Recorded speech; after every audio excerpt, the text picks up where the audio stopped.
ये इधर बहुत कुर्सियां खड़ा कर देते हैं, कोई खड़ा ना दिखाई दे, तब तो मानेंगे तो हमसे प्यार करते हैं। शासन प्रशासन खड़ा रहेगा, उनका काम है, तुम लोग मत खड़े हो। और ये बात हर व्यक्ति के लिए है, किसी एक के लिए नहीं। बैठ जाओ मंच वाले साथ, देखो जगह जहां जहां मिल रही है बैठ जाओ। बिटिया यहाँ आ जाओ, जल्दी यहाँ बैठ जाओ, बैठ जाओ, बैठ जाओ बिटिया, आप ही बैठ जाओ,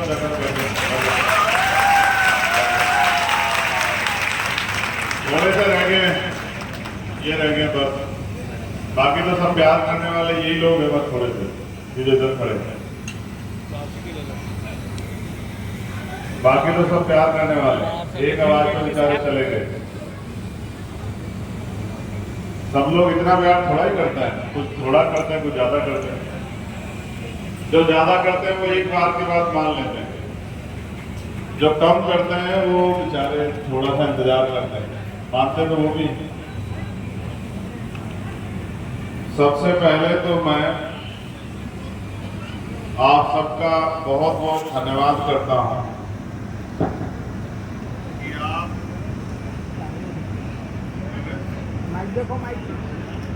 हेलो, सबसे पहले तो मैं आप सबका धन्यवाद करता हूं कि आप यहां आए और ऐसे माहौल में आए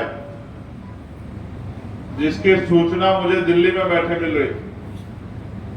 अपनी बात को शुरू करने से पहले मैं बहुजन समाज में जन्मे सभी संतों, गुरुओं और महान पुरुषों को नमन करता हूं।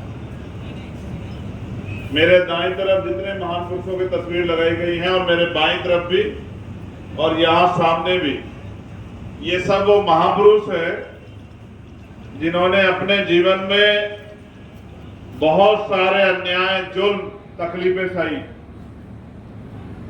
कोई एक दिन में महापुरुष नहीं बनता और कोई जीते जी भी महापुरुष नहीं बनता। महापुरुष बनने के लिए अपना सुख चैन त्यागना पड़ता, अन्याय, अत्याचार, जुल्म, जाति सहनी पड़ती है, उनका मुकाबला करना पड़ता है, तकलीफें सहनी पड़ती है और अपने जीवन को समाज के नाम समर्पित करना पड़ता है। और व्यक्ति के जाने के बाद समाज निर्धारित करता है कि वो महापुरुष था या कोई आम आदमी था। आदमी 100 अच्छे काम करे, एक गलती कर दे, वही समाज उसको छोड़ देता है। मैं गुरु घासीदास जी की पावन इस धरती पर पुनः आप सबका अभिनंदन, वंदन, जय भीम आप सब लोगों को करता हूं। मैं पिछली बार आया था जांजगीर चांपा में और मैंने आपको विश्वास दिलाया था कि हम जहां लड़े हैं लोकसभा का चुनाव, वहां हम लगभग 1.5 लाख वोटों से लोकसभा का चुनाव जीत रहे हैं। आप मेरी रिकॉर्डिंग उठा के चेक करवा लो। मैं कह के गया था कि 1.5 लाख वोटों से जीतेंगे और 1.5 लाख से ज्यादा वोटों से जीते हैं। और मगर मुझे भरोसा था कि जांजगीर चांपा के लोग भी हिम्मत जुटाएंगे, लेकिन आप लोग नहीं जुटा पाए, कोई बात नहीं। लेकिन आज जब मैं यहाँ आया हूं तो मेरे मन में कोई चुनावी बात नहीं, मेरे मन में कोई स्वागत की बात भी नहीं। मेरे मन में तकलीफ है कि मुझे आपके बीच बहुत पहले आ जाना चाहिए था, लेकिन मैं क्या करूं। आपने जो जिम्मेदारी देके मुझे भेजा है पार्लियामेंट में, वो पार्लियामेंट का सेशन कल खत्म हुआ और कल सेशन खत्म हुआ। आज आपका भाई चंद्रशेखर आजाद आपके बीच में है। मैं सुबह 4 बजे उठ के चला था कि मुझे आपके बीच में जाना है। मेरा आपका वोट का रिश्ता नहीं है, मेरा आपका खून का रिश्ता, मेरा आपका विचारों का रिश्ता है, मेरा आपका संघर्ष का रिश्ता है, मेरा आपका दर्द का रिश्ता है। और उस दर्द के रिश्ते के नाते आपका भाई मुझे यहाँ की घटना के बारे में पता लगा और आज मेरे माध्यम से देश और दुनिया में बैठे हमारे लोग जानेंगे कि सतनामी क्या है। ये भी जानेंगे कि यहाँ जो हुआ वो कैसे हुआ और ये भी जानेंगे कि आज के बाद जो यहाँ होगा उसके बाद क्या होगा, ये भी जानेंगे। मेरी बात को आप लोग याद रखें। पहले जानिए दुनिया में रहने वाले लोगों कि बहुत लंबे समय पहले गुरु घासीदास जी ने मन का एक समान, मानव मानव एक समान का नारा देके और टूटे हुए बिखरे हुए समाज को जोड़ने के लिए इस सतनामी पंथ की नींव रखी। और ये एक ऐसा पंथ है जो सिर्फ प्रेम की भाषा समझता है, जो सिर्फ प्रेम करता है, सम्मान करता है, जिनका झंडा भी सफेद रंग का है और सफेद रंग जो निशानी है वो अहिंसा की निशानी है, वो निशानी है भाईचारे की। तो छत्तीसगढ़, पहले मध्य प्रदेश का हिस्सा रहने वाला छत्तीसगढ़, जिसकी पहचान सतनामी समाज से है, वो सतनामी समाज जो अपने दम पे यहाँ जुल्म जाति अत्याचार के खिलाफ लड़कर और अपनी पहचान के साथ आगे बढ़ रहा है, जिसने देश में, दुनिया में अपना झंडा डंडा बुलंद किया, अपना नाम कमाया, इस छत्तीसगढ़ का नाम रोशन किया, यह है सतनामी समाज। और बलौदा बाजार में जो हुआ वो एक दिन की घटना नहीं है। बलौदा बाजार में जो हुआ वो बार बार जो हमारे जैत स्तंभ को, हमारी आस्था को, हमारे सम्मान को जो अपमानित करने का काम किया, हमें पीड़ा देने का काम किया, जिसके बाद हमने ज्ञापन देकर सरकार से मांग की कि इसकी सीबीआई जांच करा दो, क्योंकि ये जैत खम को नोचना, उसको काटना सामान्य घटना नहीं है। इसके पीछे किसी का दिमाग है, कोई षड्यंत्र है, कोई जानबूझ के किसी बड़ी घटना को अंजाम देना चाहता है। ये एक सोची समझी साजिश है। लेकिन महीने भर के समय के बाद भी इतने बड़े समाज की आस्था को अपमानित होने दिया गया और 3-4 लोगों को पकड़ के, जिनको ये भी नहीं पता कि जैत स्तंभ क्या होता है, सतनामी समाज क्या है, गुरु घासीदास के विचार क्या है, जो इस प्रदेश के रहने वाले भी नहीं है, उनको गिरफ्तार करके खाना पूर्ति करके जेल भेज दिया जाता है, सिर्फ और सिर्फ हमारी भावना आग करने के लिए। और मैं अपने सतनामी समाज को जानता हूं, वो कभी हिंसा के रास्ते में नहीं जा सकता। मैं जानता हूं कभी हिंसा का रास्ता इख्तियार नहीं करता।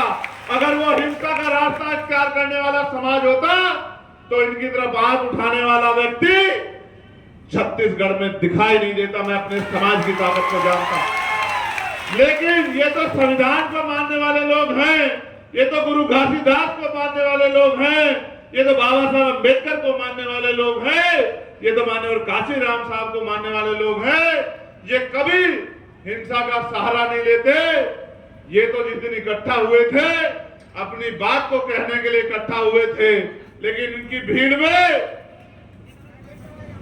जिन असामाजिक तत्वों ने इस घटना को अंजाम दिया, जिन्होंने जानबूझ के उस षड्यंत्र को हवा दी और इस समाज की आस्था को चोट पहुंचाते हुए और इस समाज को बदनाम करने के लिए पूरी दुनिया में जिस तरह का षड्यंत्र किया और जिस तरह की घटना को अंजाम दिया, सरकार ने उसकी तह में जाना सही नहीं समझा और सरकार ने निर्दोष सतनामी लोगों को टारगेट कर करके, जो इस समाज के निकले हुए लोग हैं, जो समाज में फैली हुई कुरीतियों को दूर करने और गुरु घासीदास जी के विचारों को दुनिया में पहुंचाने का काम कर रहे हैं, जानबूझ के टारगेट करके उन्हीं लोगों को जेल भेजने का काम किया। और जेल भी ऐसे नहीं भेजा, दुनिया में रहने वाले लोगों सुनो, जेल भी ऐसे नहीं भेजा, उनकी खाल नोच नोच के, लाठियों से पीट पीट के, उनको जूतों से पीट पीट के, उनको बेइज्जत करके उनके हाथ पैर तोड़ के जेल भेजा।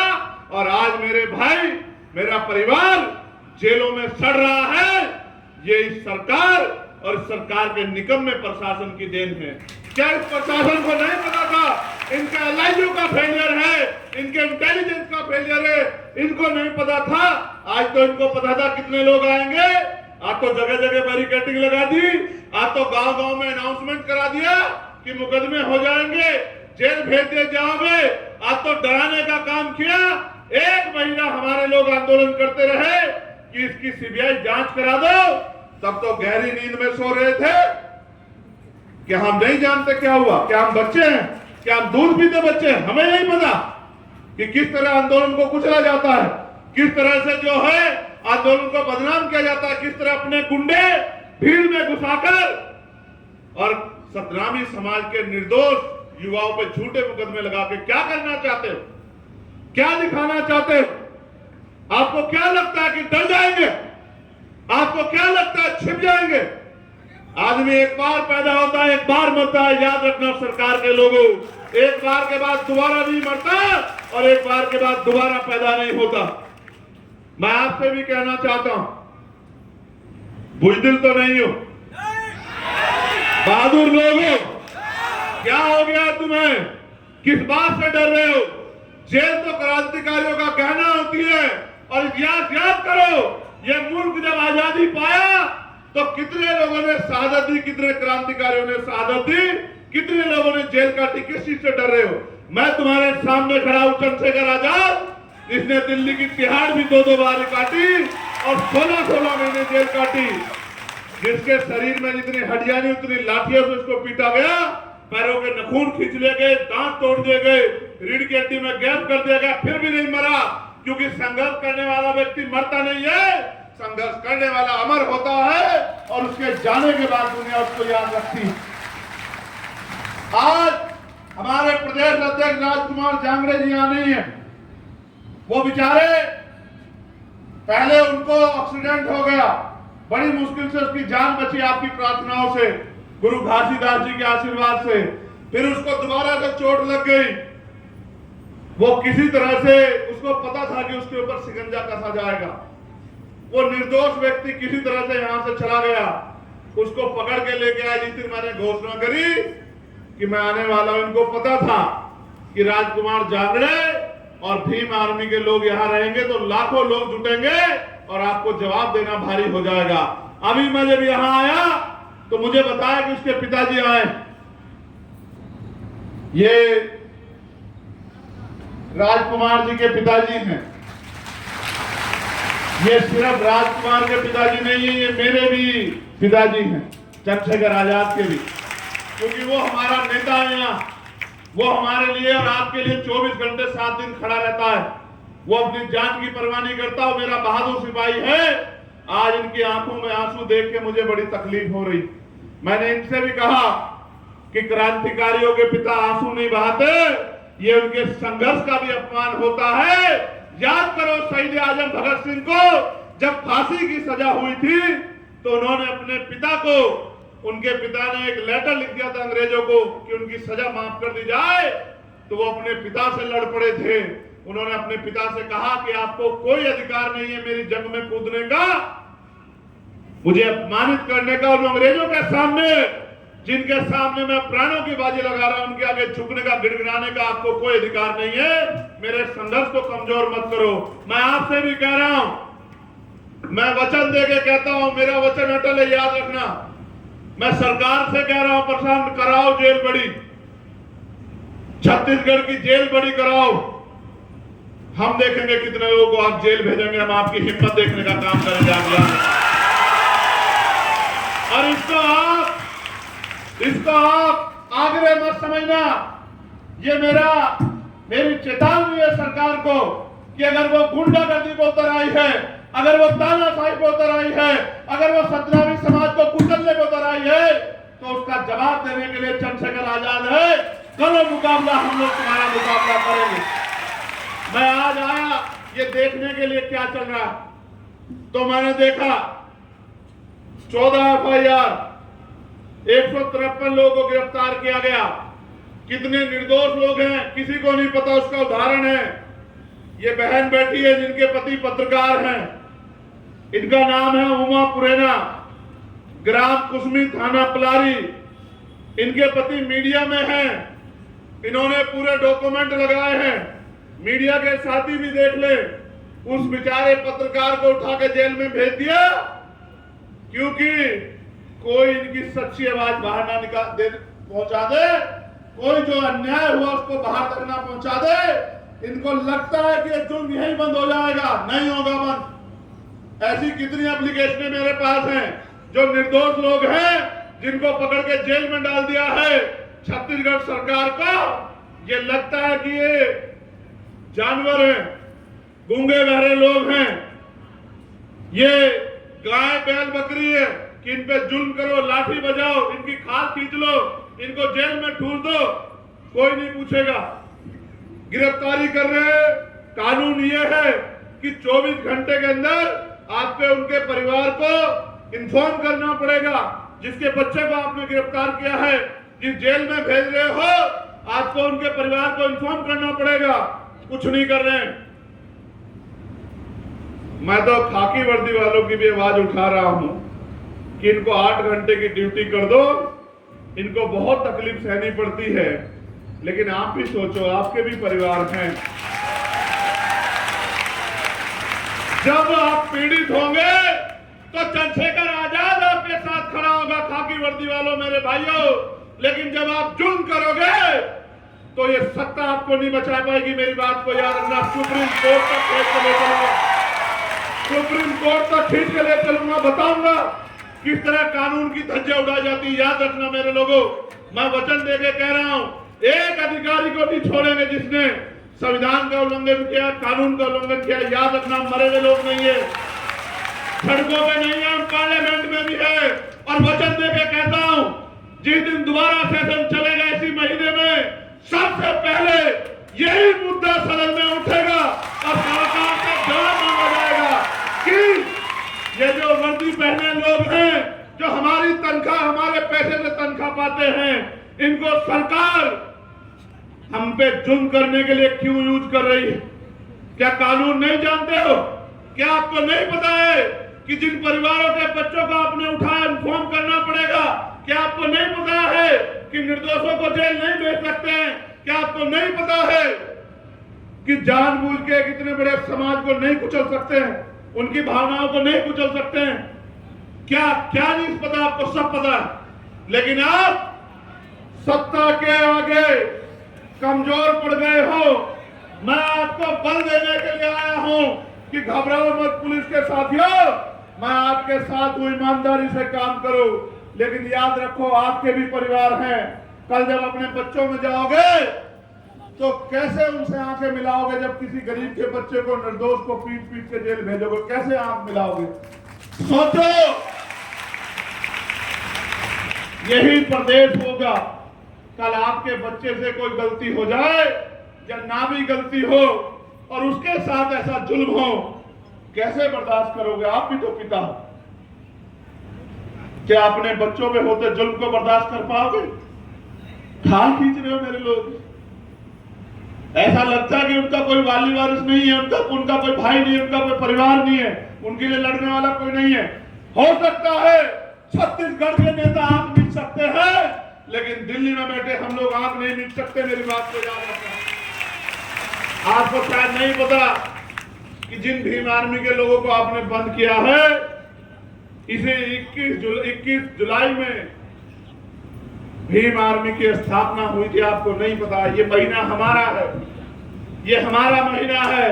पिछले साल इसी महीने में हमने 5 लाख लोग दिल्ली में जुटाए थे, और इस बार भी अगर आप आतंक करोगे तो 10 लाख लोग हम लोग दिल्ली में जुटाएंगे। जब आपके सम्माननीय मुख्यमंत्री दिल्ली आएंगे, हम उनका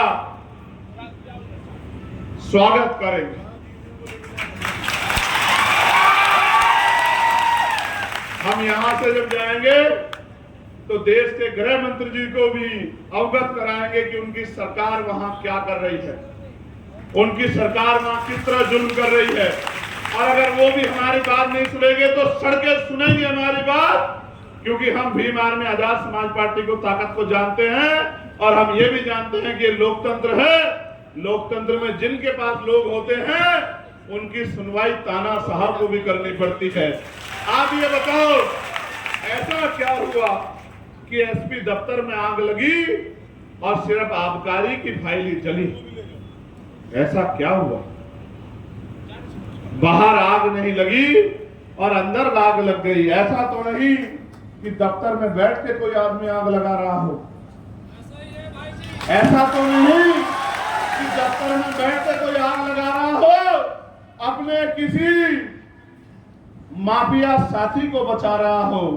किसी की मदद कर रहा हो, किसी को जेल जाने से बचा रहा हो, किसी से कुछ सुविधा लाभ लेकर गरीबों के बच्चों को फंसा रहा हो, ऐसा तो नहीं है। कहां था इंटेलिजेंस, कहां था LIU, कहां थी पुलिस, कहां था प्रशासन? इतने लोग आए थे, क्यों नहीं बात करी? जिलाधिकारी मौके पे क्यों नहीं पहुंचा? आज इतनी फोर्स लगाई है, अगर इतनी फोर्स लगाई होती तो पत्ता भी नहीं हिलता। और इतने लोग यहाँ हैं, बताओ पत्ता कहां हिल रहा है? इनमें से कौन ऐसा है जो किसी को बुरा कह रहा है? लेकिन बुरा तो उस दिन भी नहीं कह रहा था। ये तो सत्ता और विपक्ष की मिली भगत थी, जिसमें मेरे लोग पिस गए। जो बेचारे गुरु घासीदास जी के सम्मान में, जो सतनामी समाज के सम्मान में गए थे, वो बेचारे पिस गए।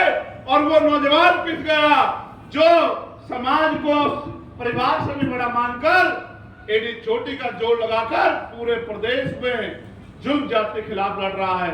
मैं समझता हूं क्योंकि हम सत्ता के खिलाफ मजबूती से लड़ रहे हैं, इसलिए जानबूझ के हमारी लड़ाई को कमजोर करने के लिए हमारे नेताओं को टारगेट किया गया है। विश्वास करो, सबसे ऊपर है कानून और कानून से ऊपर है संविधान। कोई संविधान से बाहर नहीं है। अगर मुख्यमंत्री अपराध करेंगे तो कानून उनको भी सजा देगा, और अगर गृह मंत्री अपराध करेंगे तो कानून उनको भी सजा देगा। सतनामी समाज था, सतनामी समाज है, और सतनामी समाज अनंत अनंत तक रहेगा। ये गलत फहमी अपने दिल में मत रखना। मैं आज राज्यपाल जी से भी मिला था, मैंने उनको भी ज्ञापन दिया। उन्होंने मुझसे कहा कि भाई घटना बड़ी चिंताजनक है, दफ्तर में आग लगी है। तो मैंने कहा तो आग लगाने वालों को गिरफ्तार करो, आग बुझाने वालों को गिरफ्तार मत करो। मैं तो आपसे कह रहा हूं, जिसने आग लगाई है आप CBI जांच कराओ उस घटना की, उस पर कड़ी से कड़ी कार्रवाई करो। लेकिन जिन लोगों ने अपने सम्मान, आत्मसम्मान की लड़ाई लड़ने के लिए जो वहां गए थे, उन लोगों पर झूठे मुकदमे लगाकर जेल में डालने का या उनकी हिम्मत को तोड़ने का काम मत करो। मैं उनको ज्ञापन दे के आया हूं, और मैं फिर आपसे कह रहा हूं कि आपको लगता है हम लोग कमजोर हैं? दोनों हाथ उठा के बताओ कि आपको लगता है हम लोग कमजोर हैं? हम चुप इसलिए हैं, हम ये जुल्म भी इसलिए सह रहे हैं। मैंने वीडियो ट्वीट की थी, यही सब बहादुर लोग थे, अलग अलग वर्दी वाले लोग, जो लातों से पीट रहे थे। वकील है, कितने मेडिकल है आपके पास?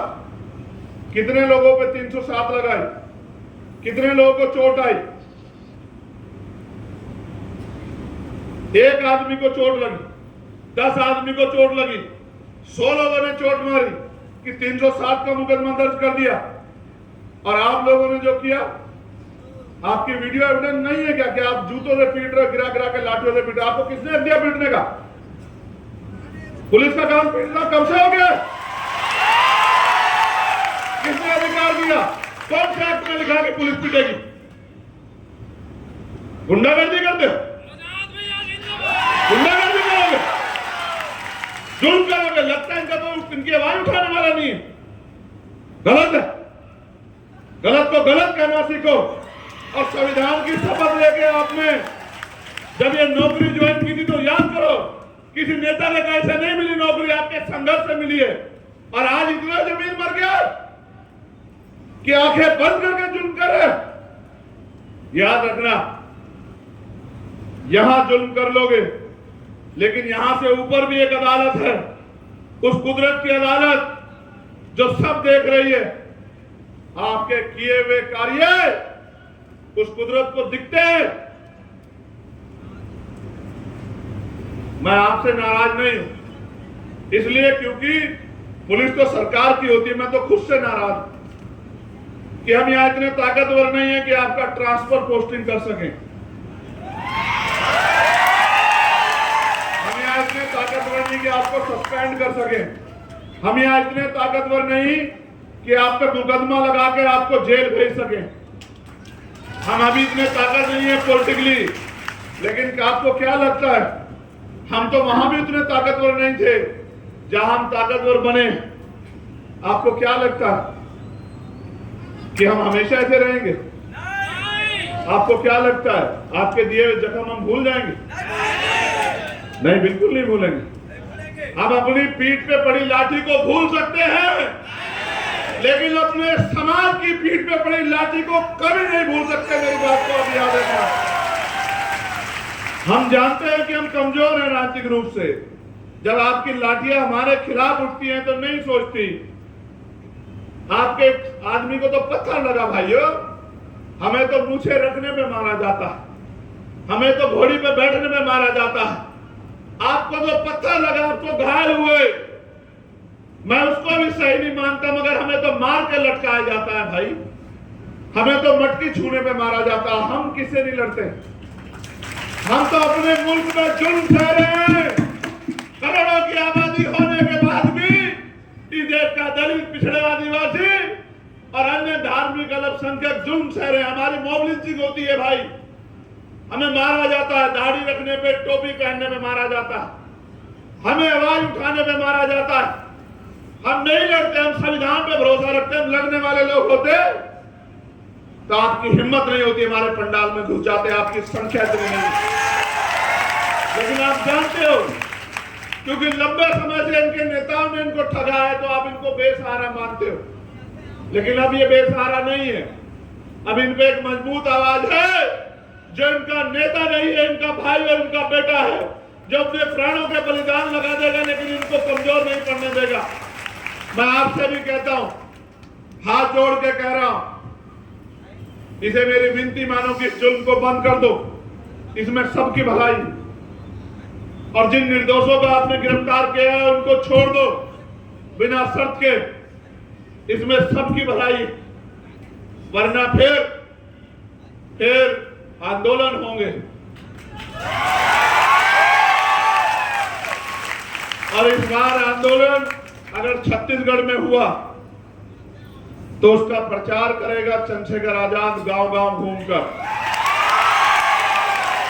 इसका प्रचार करेगा भीम आर्मी का एक पदाधिकारी, आजाद समाज पार्टी का एक पदाधिकारी। क्योंकि लोकतंत्र में आप हमें नहीं रोक सकते हो अपनी आवाज उठाने से।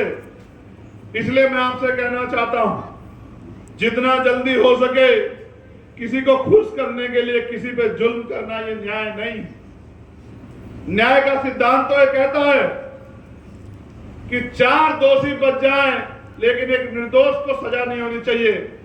लेकिन आप तो पहले से जज बन गए हो, जूते से मारते हो।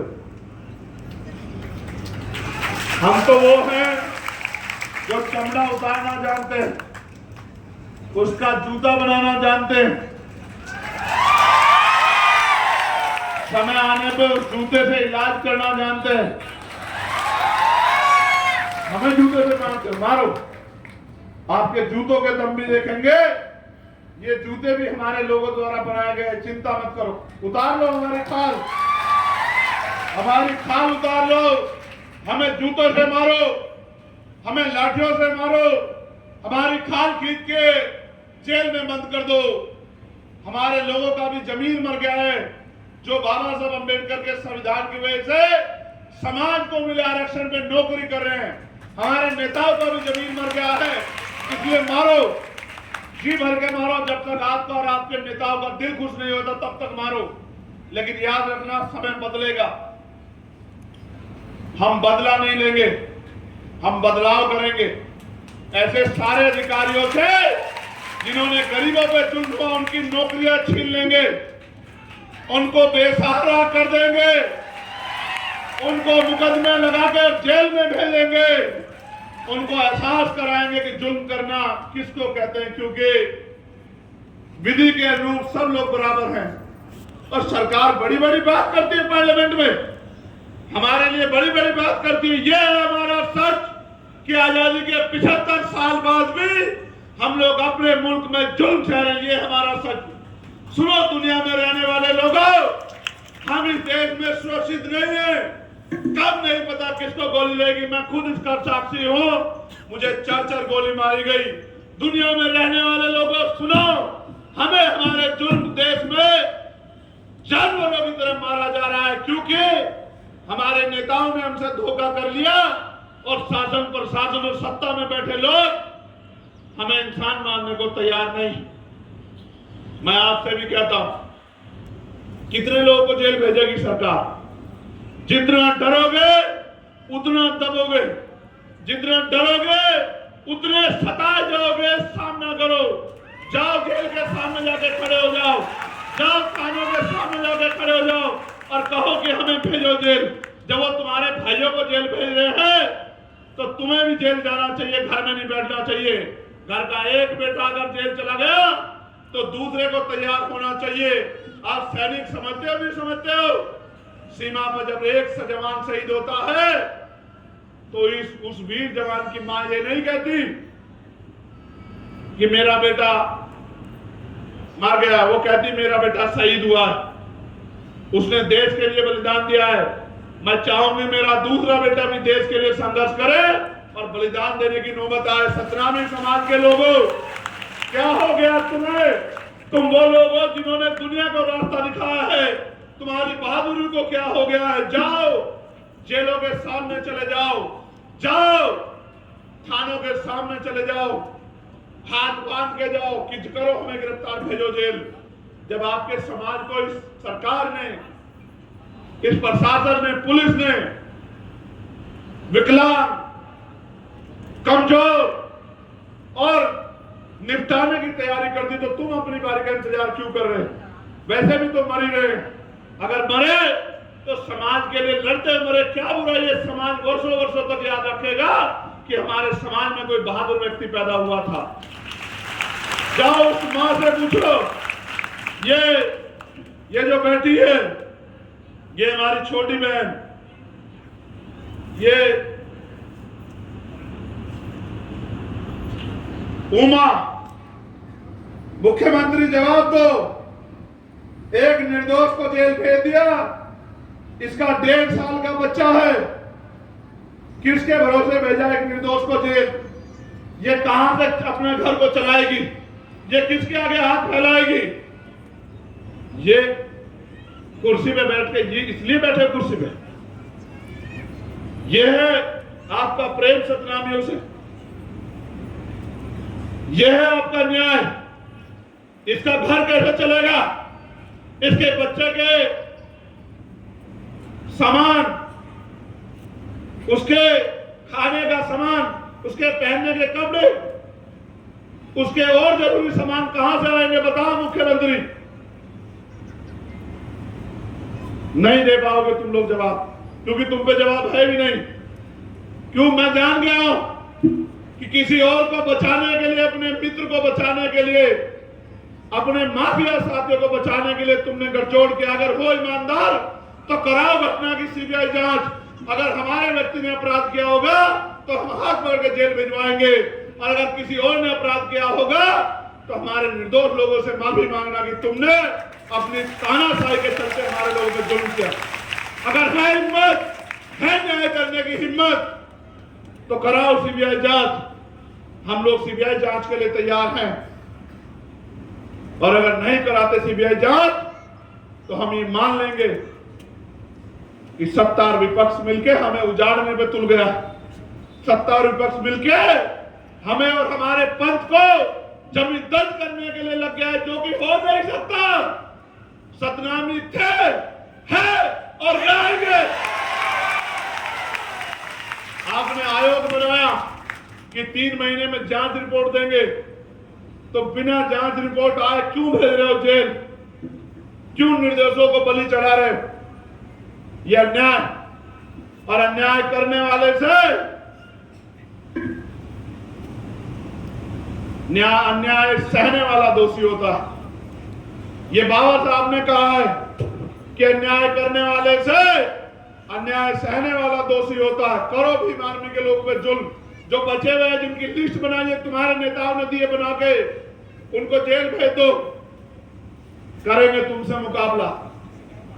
और ऐसा मुकाबला करेंगे संख्या के आधार पे कि ये आंदोलन तुम्हें जीवन भर याद रहेगा। मेरी बात को भी याद रखना जब तक रहोगे।